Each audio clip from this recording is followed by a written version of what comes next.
Hey, it's your boy Gpac chat right. Please don't forget to hit the like, share, and subscribe button. It don't cost you nothing to show a brother a little love. Now let's get to it. We got Mr. Gean Deal, Diddy's former bodyguard. You know he breaks down the whole Suge Knight situation. You know he said Suge Knight should be in jail for that last thing he did when he went up to the lot allegedly on the site of Straight Outta Compton movie set trying to allegedly twist Dr. Dre in them arm and get some extra cash up out of them when he allegedly ran over one of his partners. So that's why Mr. Suge Knight's in jail now. But Gene Deal said a whole bunch of interesting things. He said every time Suge Knight did something, he always got slapped on the wrist and sent right back to jail. He said Diddy got away for decades. Now it's catching up with him. And Diddy said a lot of things that came to light. So enough of me talking. Here, Mr. Gene Deal breaking it down as he always do. And I heard a couple of interviews where Suge brought up my name. See, I'm not gonna batter Suge because Suge is in a bad place. Right. You understand? Suge is in a situation whereas that he was a man that had everything in the palm of his hand. So did Diddy. You understand? He had cars, houses, could fly jet set all over the country, all over the world.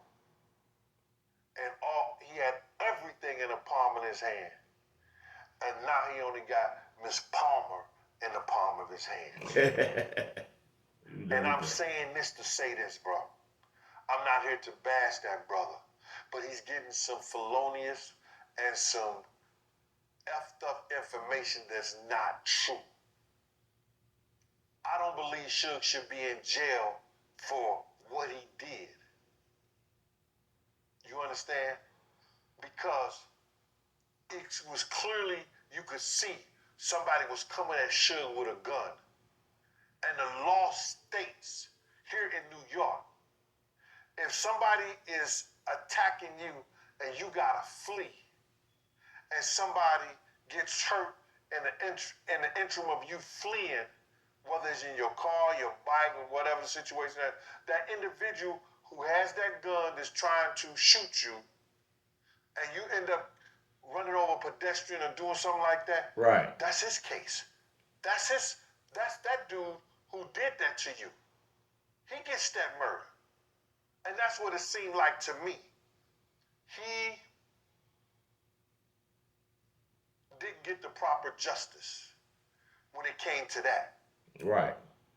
If you look at Suge Knight, everything that he did, God always punished him right then. Right. Here, my son. Oh, you did that. Take care of that. Hear that. Go sit here. Go do that. God always punished him right there. It was different for Puff. Listen, y'all. I'm not here to batter Suge because God made sure that he paid for his right then and there when he did it. Exactly. He did Puff in a whole different way. You understand? Before I break that down to you is this. I heard Puff say, I don't give if Pac gotta die. I don't give if Big gotta die. Suge Knight can go to jail. Whoa. I'ma say this for the umpteenth time. That was a self-fulfilling prophecy that this demon got from some other demons because it happened exactly what he said. What he said happened exactly the way it came out of his mouth. Pac died, Big died, Suge Knight went to jail. You heard what he said? Diddy spoke that into existence like he knew it was coming. Rest in peace, Pac. Rest in peace, Big. And Suge Knight is sitting behind bars, but what goes around comes around. Now Diddy's locked up on trial, fighting for his life. Karma is, you know what? God did him in a whole different way, brother. He let him go on without being punished for the city college, for if he played a part of Big, if he, the kids that died in D.C., what else? Some other stuff.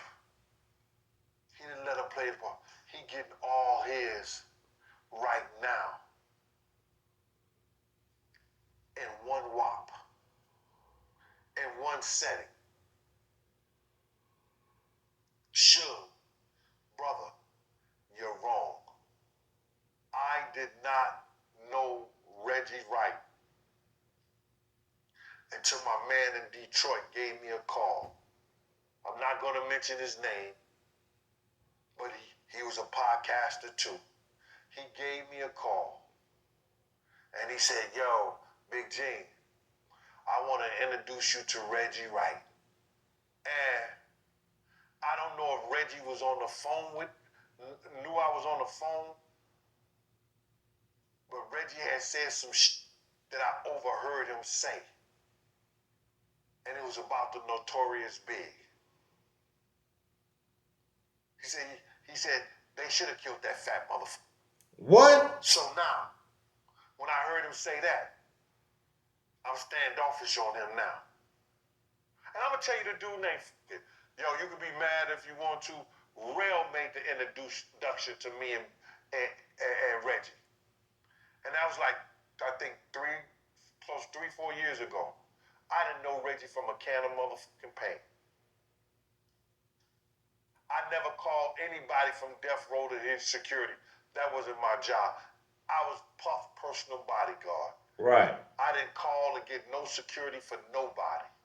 When I went to work, I had my own contract, brother. I ain't called nobody to do nothing. So you wrong, and the information that you getting and the people that's feeding you that, check out them band boys. Because they lying to you, brother. I don't think as one man to the next, and I got a lot of respect for you, Suge. I got so much respect for you, bro, because when this East Coast, West Coast walk could have been shut down, Pac was living, Big was living, Eric B, Big D, y'all set up there, y'all was going to set up a meeting. Everybody who had something to do with it was supposed to show up, and Puff refused to. You didn't, brother. You wanted this shit to be over with. Even though you didn't with Puff, y'all wasn't dealing with each other no more. I remember when you and Pac was in the car behind the House of Blues. You was in the red Rolls Royce, Pac was in the white. I was in the car when Puff rolled up on you and said, yo, Suge, we got any problems down here? And you said, bro, I don't know any problems you got. That was even after Jake was murdered. So there you have it. Big Gean gives his take. That's your boy Gpac from Chirac. Please don't forget to hit that like, share, and subscribe button. Reggie White, you bogus.